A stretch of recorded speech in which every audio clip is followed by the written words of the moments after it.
Good morning and welcome to House of Joy, where the joy of the Lord is always our strength. Yes, indeed. Happy July. We're all dressed up for July this There you go, morning. yeah. We're celebrating the whole month because That's it. we love the month of July and what it represents actually. Right. I don't really like the heat very much. It's so hot.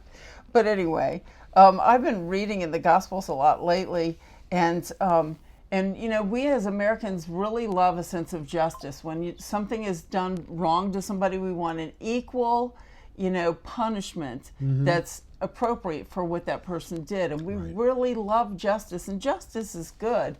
But as believers, as Christians, our personal behavior is supposed to be somewhat different. Because, listening to what Jesus says or reading what Jesus said really puts the focus on eternity.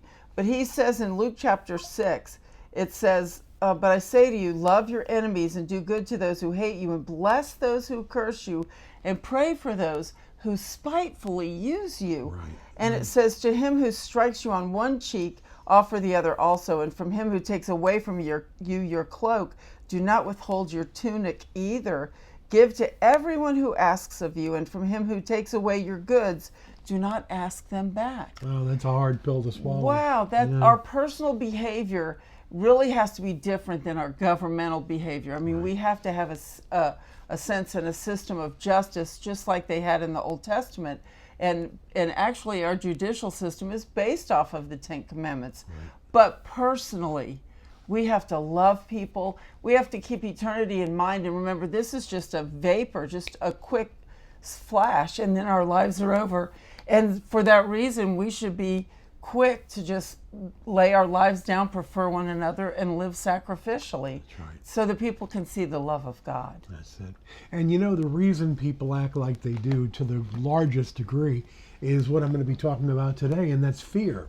The name of the message is called, What Are You Afraid Of? 2 Timothy 1:7 reminds us that God didn't give us a spirit of fear, but of love, power, And sound mind, and actually that translates over to self-control, is what that translates to, self-control.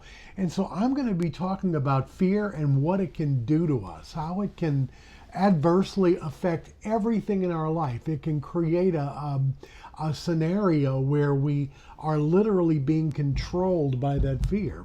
And you know, when fear comes into your life, in fear of man, it says that fear of man brings a snare. Yeah. And if you are familiar with hunting or trapping, my my grandfather, probably great grandfather too, they made their living trapping in the bayous and the swamps of Louisiana down here where we live. That's how they made their living. And they wanted to make sure that when that animal was caught, that animal was not going to get away, because that animal represented food, it represented warmth in many cases, income. And so that's how the devil operates. The devil, Jesus saves, but the devil invests. And that's what I've always heard, and it's true. He invests. He tries to sink his teeth into you, and he tries to apprehend you, to abscond with your normal way of thinking. He tries to take that peace that God gives us as a peace that passes all understanding. And understanding is what we walk in without God. That's what we have. We have a normal, natural understanding. The sun brings light, the moon brings light, nighttime brings darkness, daytime brings sunlight. So we have this economy we operate in. It's what we expect. It's the expected result. And when the expected result doesn't happen, or even worse, when our mind warns us about the expected result, and we begin to get into fear, and we begin to walk in the ways of this world, then we have that issue to deal with. And so the only way we can do that is to trust in God. And that's what I'm going to be talking about this morning at 10 o'clock here at House of Joy Church. If you'd like to join us, be with us. 1510 Lindbergh Drive, the I-10 service road right here in Slidell.